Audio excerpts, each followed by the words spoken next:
applause for our sea lion friends. Yan naman yun.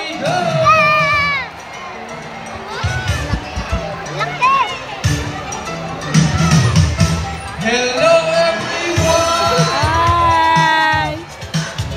Hi!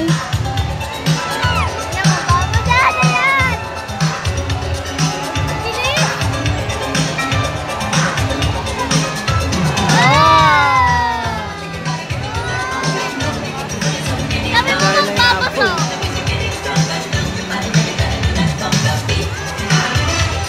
Wow, what a beautiful entrance! Good day everyone and welcome to Aquatica. By the way, I'm Trainer Bergs and I would like to meet my friends together with the trainers one at a time. On your left side is the only male South American sea lion that we have. And according to his trainer, he is the handsome one. Wow, confident. His name is Vincent. Together with trainer Vince, say hi! Hi! While on the other side is the youngest female South American sea lion that we have. And according to his trainer, she is the cutest. Don't be shy girl. Her name is Ira. Together with trainer John, say hello.